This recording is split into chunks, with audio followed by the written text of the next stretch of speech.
이번 주 하나님께서 주신 말씀입니다. 창세기 47장 27절부터 31절까지인데요. 우리 말씀을 살펴보기 전에 우리 다음 세대들, 우리 꿈나무들 이제 장소를 이동하여 우리 함께 예배 드렸으면 좋겠습니다. 우리 모두 이동해 주시고요. 창세기 47장 27절부터 31절까지의 말씀입니다.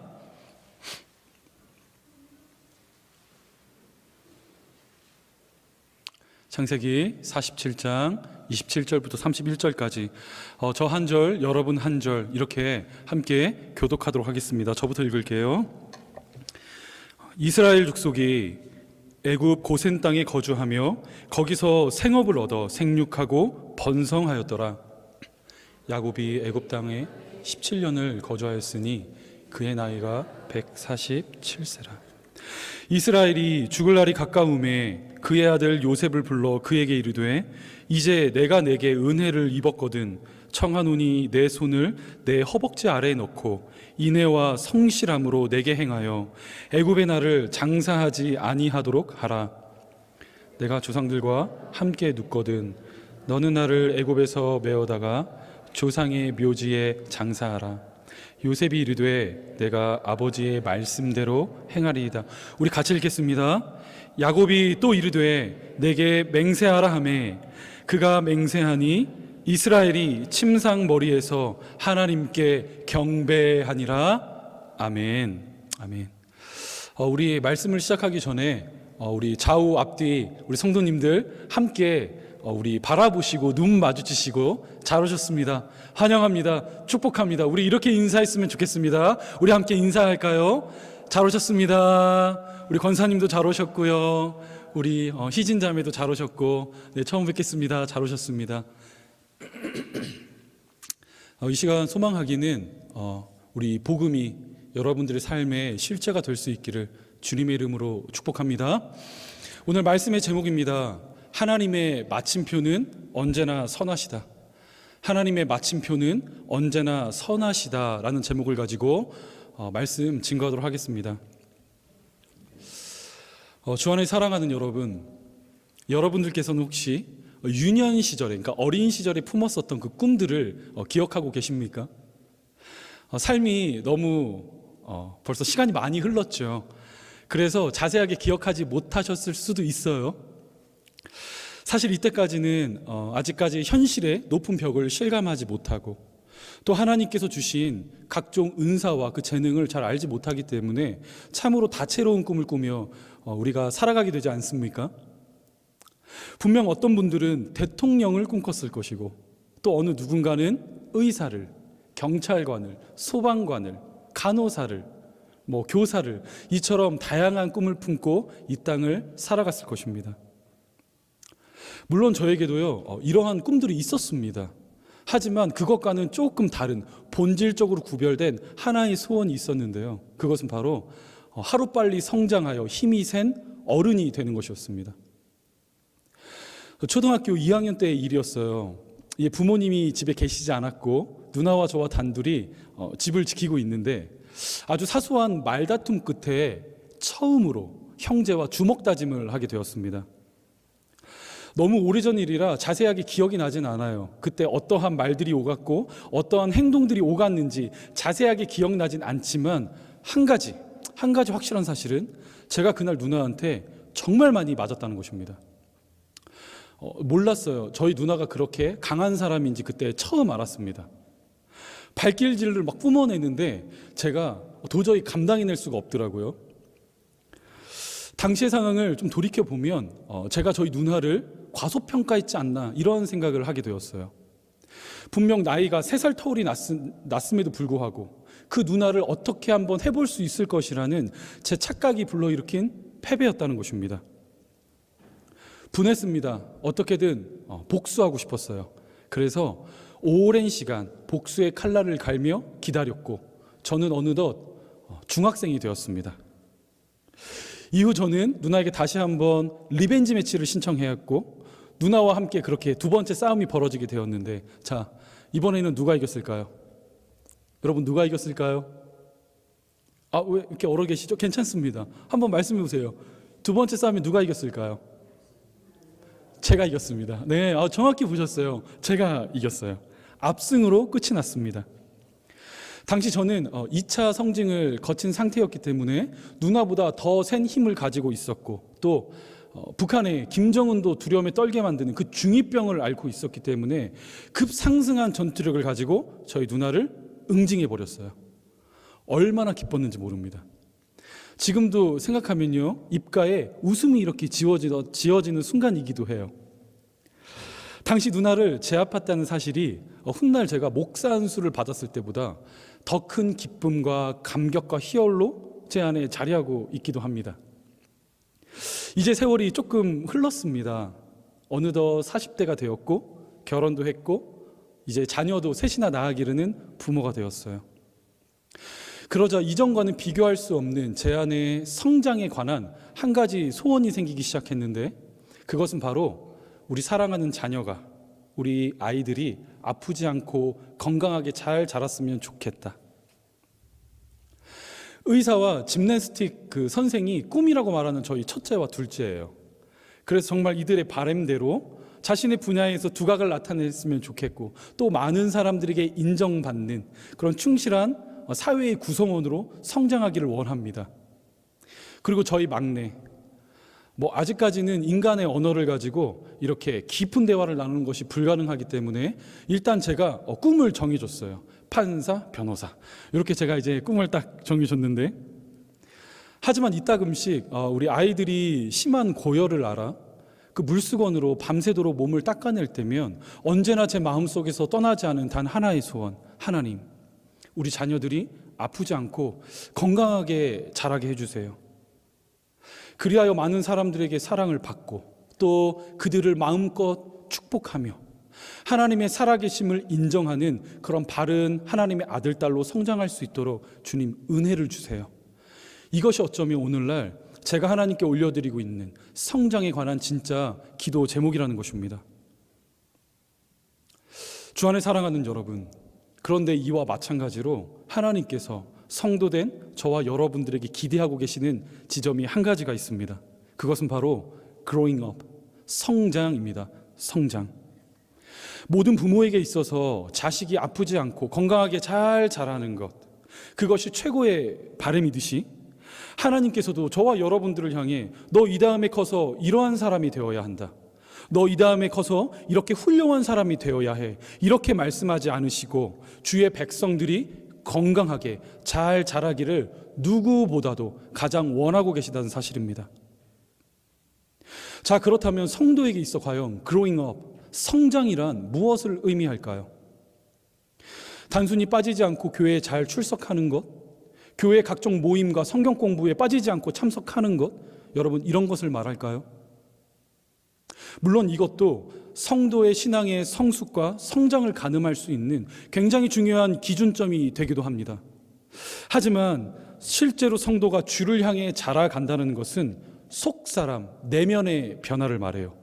시간이 흐르면 흐를수록 우리 좋으신 구주 예수와 교제하고 함께 동행한 그 연수가 쌓이면 쌓일수록 속사람에게서 나타나게 되는 진실된 내면의 변화, 이것을 조금 신학적으로 이야기한다면 성화라고 말해요. 성화.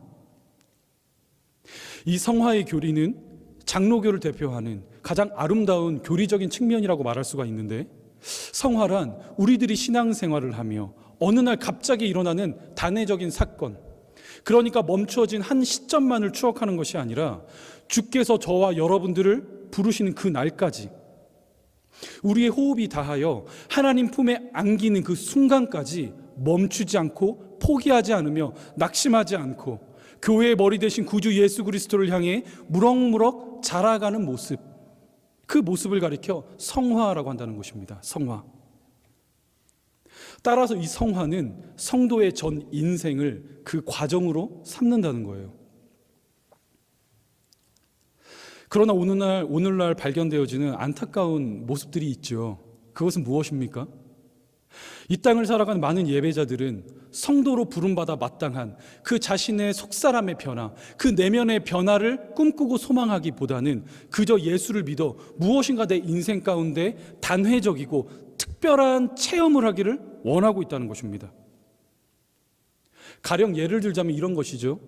예수를 믿어 그분을 만나 갑자기 반에서 30등 하는 우리 자녀가 1등을 하고, 이제 시작한 나의 비즈니스가 성공을 거두고, 나의 남편이 회사에서 고속 승진을 하게 되는, 이처럼 나의 힘과 능력과 노력으로 이룰 수 없는 그 무엇인가가 신앙이라는 이름으로 아름답게 포장되어 나의 삶 가운데 일어나기를 간절히 원하고 있다는 것입니다. 하지만 주 안에 사랑하는 여러분, 이 시간 반드시 기억하셔야 할 것이 있습니다. 성도의 인생이란 세상을 두 쪽 날 만한 신령한 경험과 체험을 하였다고 해도 만약 그 신앙이 주를 향해 자라가는 그 일에 멈추어 서거나 도중에 포기되어진다면 그것은 결코 성경이 지지하고 있는 바른 신앙이 아니라는 거예요. 나 과거에 이런 사람이었어. 나 이렇게 열심히 교회 생활했었어. 임원으로 교회 활동 참 열심히 했고, 주차 요원으로, 성가대원으로, 찬양팀으로 봉사, 주방 봉사하며 나 정말 주를 위해 열심히 섬겼던 때가 있었어. 이렇게 말하며 멈춰진 어느 한 시점을 추억하는 것이 아니라 우리에게 맡겨진 믿음의 경주를 달려가되 포기하지 않고 낙심하지 않고 믿음의 주여 우리를 온전케 하시는 예수 그리스도를 향해 끊임없이 무럭무럭 자라가는 모습, 여러분 정확히 이 지점에요, 하나님께 성도로 부름받은 저와 여러분들의 신앙의 본분이 담겨져 있다는 것입니다. 따라서 이 시간 저는 성화라는 한 가지 큰 주제를 다루어내며 야곱이라는 한 사내의 인생을 조금 살펴보기를 원하는데요. 자, 그렇다면 우리 오늘 본문 말씀 한번 보실까요? 오늘 본문입니다. 창세기 25장 26절입니다. 25장 26절입니다. 우리 같이 한번 읽어볼까요? 시작. 후에 나온 아우는 손으로 에서의 발꿈치를 잡았으므로 그의 이름을 야곱이라 하였으며. 자, 먼저 야곱이라는 이름의 뜻은 뒤꿈치를 잡은 자라는 의미를 가지고 있습니다. 창세기 25장을 보시면 방금 우리가 읽은 것처럼 이 야곱의 탄생에 관하여 말하기를 어떻게 기록하고 있죠? 야곱이 태어날 때 어떻게 했다고? 손으로 에서의 발 뒤꿈치를 꽉 붙들었다, 이렇게 말씀에 기록되고 있지 않습니까? 그런데 이 모습은요, 아이가 태어나며 자연스럽게 보일 수 있는 행동과 반응이 아니라 어머니의 모태로부터 태어난 모든 인생들, 언제나 자기 중심성을 다 가지고 이 세상을 살아가길 원하는 죄인들에게서 발견되는 죄된 본성에 관해 설명하고 있는 말씀이에요. 그렇게 지난 야곱의 성장 과정을 여러분 머릿속에 한번 떠올려 보십시오. 그는 언제나 누군가와 치열한 경쟁을 통하여 이 세상을 살아가고자 했던 사람이 아닙니까? 성경은 그 모습을 대표적인 두 가지 사건으로 압축하고 있어요. 장자권과 축복권 사건. 창세기 25장 29절부터 30절입니다. 제가 읽겠습니다. 야곱이 죽을 쓰었더니 에서가 들에서 돌아와서 심히 피곤하여 야곱에게 이르되 내가 피곤하니 그 붉은 것을 내가 먹게 하라 한지라. 30절. 죄송합니다. 예, 됐습니다. 지금 친형인 에서가 온 식구들을 먹이기 위해 밖에서 열심히 사냥을 하다가 집에 돌아왔습니다. 그리고 야곱은 때마침 딱 그 시점에 무엇을 하고 있었냐? 맛있는 팥죽을 쓰고 있었어요. 자, 그렇다면 여러분 어떻게 하는 것이 정상적인 행동일까요? 형님이 온 가족을 먹이기 위해 몇 날 며칠을 밖에서 뛰어다니며 사냥을 하고 돌아왔어요. 그런데 그때 야곱은 팥죽을 쓰고 있었습니다. 자, 그렇다면 자신이 만든 그 팥죽을 형님에게 가져다가 정성스럽게 대접하는 것, 이것이 정상적인 행동이 아니겠습니까? 그런데 야곱은 다음과 같은 행동을 하기 시작했다는 것이죠. 31절. 야곱이 이르되 형의 장자의 명분을 어떻게 해요? 오늘 내게 팔라. 그뿐만이 아닙니다. 축복권 사건은 또 어떻습니까? 야곱은 이제 형으로부터 축복권을 빼앗기 위해 한 가지 치밀한 계획을 세우기 시작해요. 짐승의 털을 자신의 팔에 붙이고는 형처럼 변장을 해요. 이제 눈이 먼 아버지 이삭을 속여 축복권을 쟁취하기로 그는 결심을 하게 됩니다. 자, 야곱은 왜 이러한 판단을 내릴 수밖에 없었을까요? 그 이유는 너무나 간단합니다. 야곱은 알고 있던 거예요. 자신이 아무리 노력을 해봐도, 아무리 수고를 다해봐도 부모로부터 인정과 사랑을 받기엔 틀렸으며 결국 그 모든 영광은 장남인 에서에게로 돌아갈 사실을 그는 알고 있었다는 것이죠. 따라서 야곱이 야심차게 꺼내든 카드가 무엇입니까? 눈이 먼 아버지를 속여서라도 내가 원하는 것을 반드시 갖고야 말겠다. 주 안에 사랑하는 여러분, 그런데 이 모습 어딘가 낯설지가 않습니다. 마치 오늘을 살아가는 세상의 방법과 방식뿐만이 아니라 어느 일정 부분 저와 여러분들의 삶의 모습을 말하는 것만 같아요. 내가 원하는 것이 있다면 반드시 움켜쥐기를 원하고, 그것이 여의치 않다면 누군가의 발목을 붙잡고 내 쪽으로 강하게 당겨서라도 하이 포지션, 고점을 선점하고자 하는 그 연약한 모습 말입니다. 이 땅에서 나의 자아 실현이 가장 중요한 것이라 말하며 하나님의 은혜의 법 아래 놓여 살아가는 것이 아니라 언제나 나를 편리하게 만들 것, 나를 유익하게 만들 것, 이처럼 세상의 것을 구비하는데 모든 인생의 노력을 쏟아붓고 있는 모습, 저와 여러분들에게도 분명 있다는 거예요. 하지만 여러분, 오늘 본문 말씀을 보십시오. 본문 말씀에 등장하고 있는 야곱의 모습을 잠시만 눈여겨보세요. 28절부터 29절입니다. 우리 같이 한번 읽어볼까요? 시작. 야곱이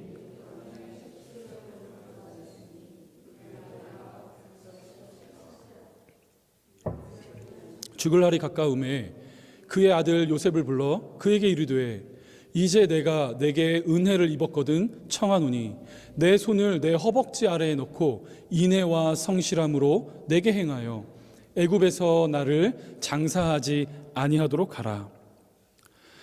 이제 본문 말씀에 등장하는 야곱은 어딘가 모르게 이전의 그의 모습과 참 많이 다릅니다.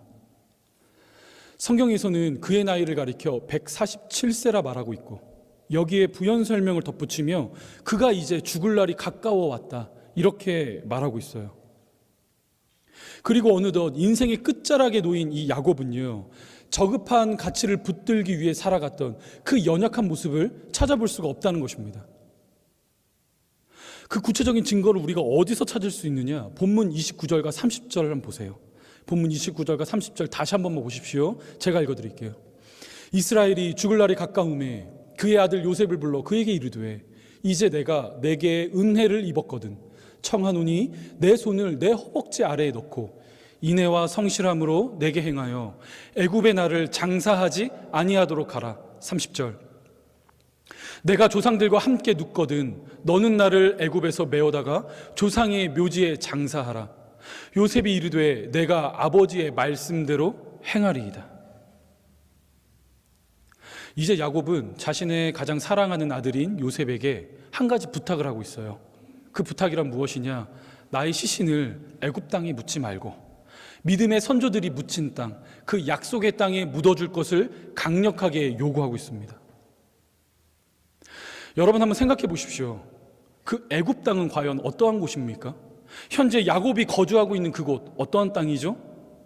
전 세계에서 가장 미라를 잘 만드는 나라 아닙니까?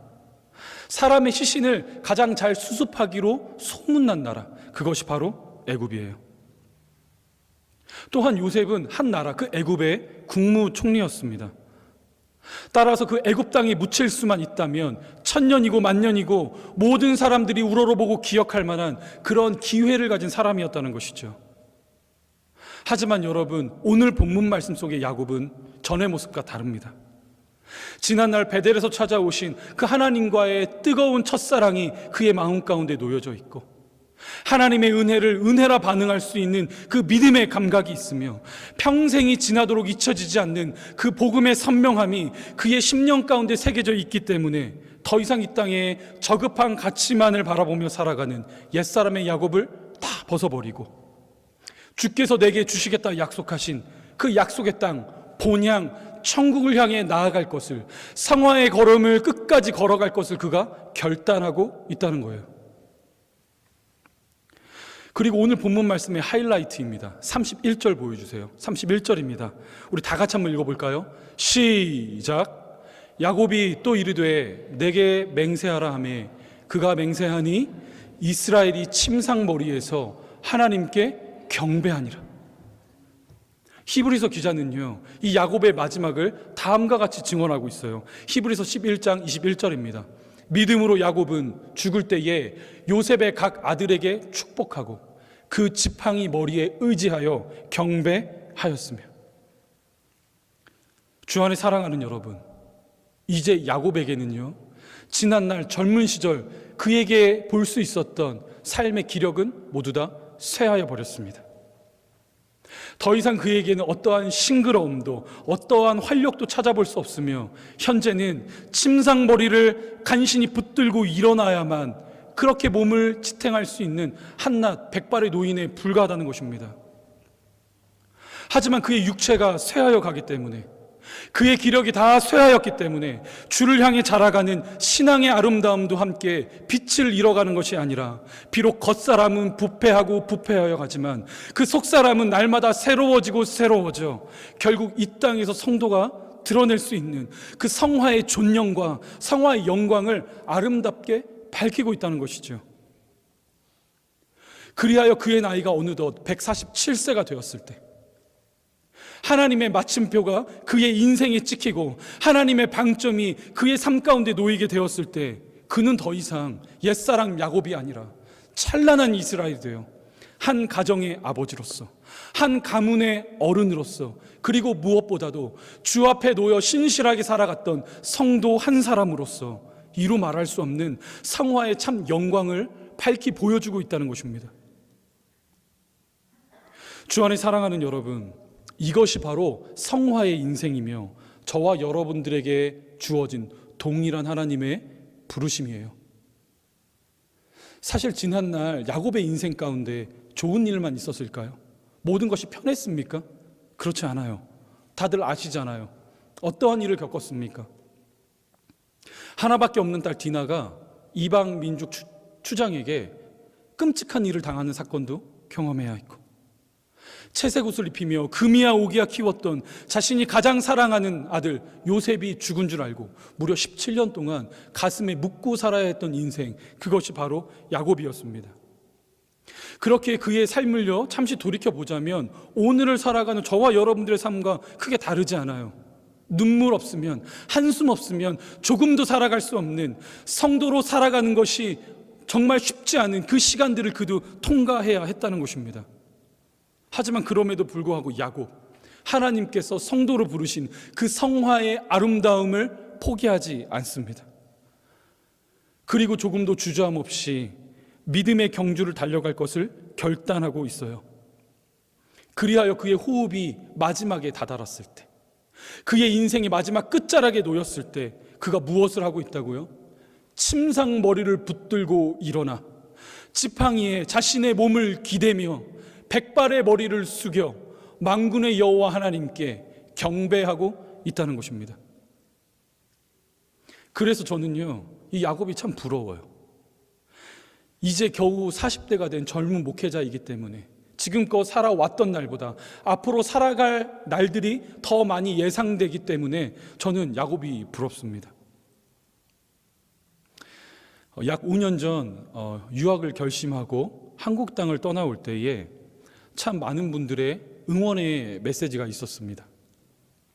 제가 섬겼던 교회에서는 유학을 잘 마칠 수 있도록 물질과 기도의 후원을 해주셨고, 또 저와 함께 동고동락하며 사역했었던, 동역했었던 믿음의 가정들은요, 그 어려운 코비드의 시대에도 불구하고 한 번도 거르지 않고 눈물의 기도와 물질의 후원을 저에게 보내주시며 응원의 메시지를 남기곤 하셨어요. 목사님, 앞으로 참 기대됩니다. 앞으로 목사님을 통해 하실 하나님의 일들을 보고 싶습니다. 어렵고 힘들겠지만 포기하지 마시고 끝까지 달려가시기를 바랍니다. 아침에 일어나 이 문자를 확인할 때면요, 그 마음에 감당할 수 없는 위로와 그 사랑이 부어져요. 정말 힘이 났습니다. 네, 맞아요. 저도 기대가 됩니다. 하나님께서 저를 어떠한 그릇으로 빚어가실지 저도 기대가 많이 돼요. 그러나 이런 개인적인 바람들과는 반대로 제 속사람을 이렇게 조용히 들여다보고 있자면 여러분, 자신이 없어요. 저는 언제나 누군가와 끊임없이 경쟁하기를 원하고 저의 자아를 주인으로 삼아 이 땅을 살아가길 원하는 그런 연약함들을 문득 발견할 때면 자신이 없다는 것이죠. 그래서 이번 주 끊임없이 제 스스로 질문해 보았습니다. 나도 언젠가 내 인생에 하나님의 마침표가 놓이게 되었을 때 나도 야곱처럼 성화의 참 아름다움을 밝히 드러낼 수 있는 성도 될 수 있을까? 주께서 맡겨주신 우리 성도님들을 전심으로 섬기고 말씀으로 봉사하며 나를 발판 삼아 사랑하는 후배 목회자들이 아름답게 성장할 수 있는 그 밑거름의 역할을 내가 잘 할 수 있을까? 이런 생각을 할 때면요, 여러분, 자신이 없어요. 하지만 주 안에 사랑하는 여러분, 저의 이런 속사람을 들여다보았을 때 그 어떤 기대도, 그 어떤 소망도, 그 어떤 선한 것도 발견할 수 없지만 그럼에도 불구하고 오늘도 제 안에 살아 숨쉬며 역사하시는 성령님께서 제가 그토록 붙들기 원하는 그 금빛 십자가를 놓게 하실 것이며 주 예수께서 걸어가신 그 핏빛 십자가를 붙들게 하실 것을 확신하게 하십니다. 그래서 제 인생에도요, 하나님의 마침표가 찍혔을 때, 하나님의 방점이 놓이게 됐을 때 야곱과 같이 성화의 참 아름다움을 드러내는 성도 삼으실 것을 저 때문이 아니라 제 안에 살아 역사하시는 성령님 때문에 확신하게 된다는 것입니다. 주 안에 사랑하는 여러분, 주를 향해 자라가야 합니다. 주 안에 사랑하는 여러분, 지난날 베델에서 찾아오신 그 하나님과의 아름다운 추억이 있고 첫사랑이 새겨져 믿음의 첫걸음을 떼기 시작했다면 더 이상 나를 빛내줄 그 세상적 가치에 우리들의 모든 인생의 시간들을 허비하는 것이 아니라 주를 아는 바른 지식 위에입니다. 주님을 아는 바른 지식 위에 저와 여러분들의 신앙이 온전하게 세워져 세상의 그 어떤 역경과 풍파와 모진 어려운 상황 속에서도 선명함을 잃어버리지 않는 성화의 인생들이 다 될 수 있기를 소망할 수 있어야 한다는 것입니다. 이제 한 가지 이야기를 전해드림으로 설교를 마무리하고자 해요. 캐나다에 오르기 전 마지막 해 학위 수련회가 있었습니다.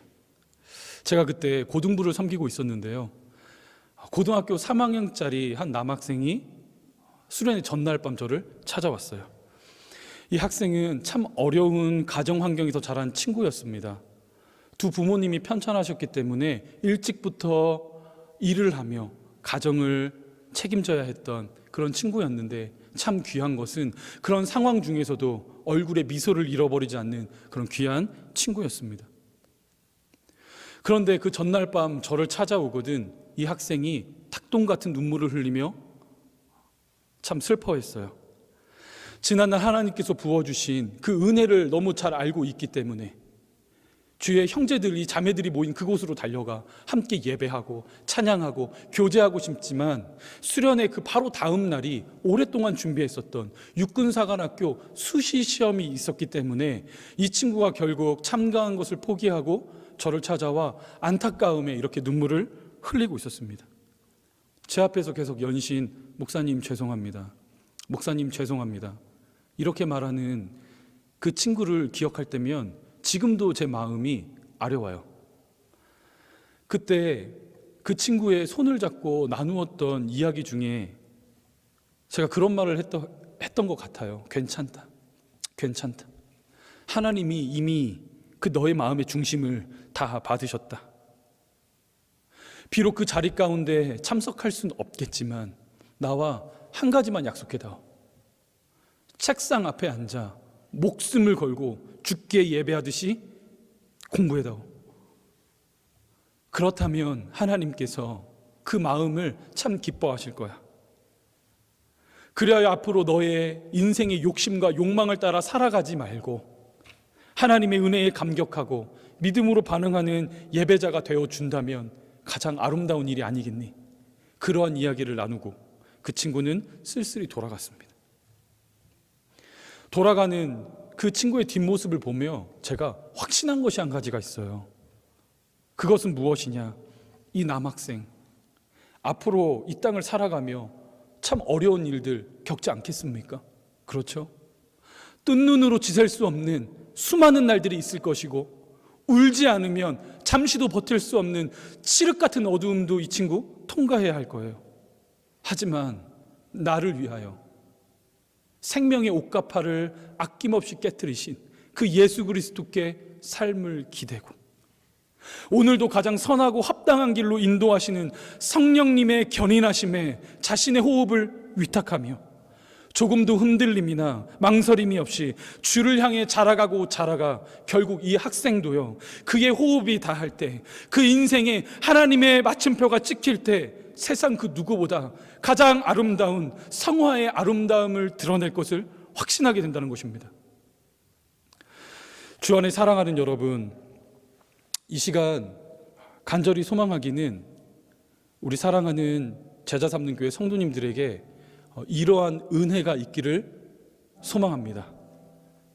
어제보다 오늘, 오늘보다 내일 우리 예수 그리스도 더 사랑하는 여러분들이 될 수 있기를 원해요. 그분의 성실하심과 그 열심에 우리들의 미래의 전망을 잠시 내려놓는 것입니다. 우리 지난주에 하나님의 은혜 살펴보았잖아요. 그렇죠? 하나님의 은혜 어떤 것이었습니까? 아무 자격 없는 죄인에게 값없이 베풀어 주시는 하나님의 호의, 친절, 그것이 은혜 아니었습니까?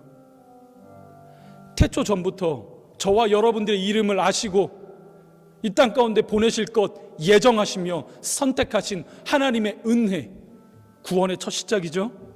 그것으로 끝이 아니에요.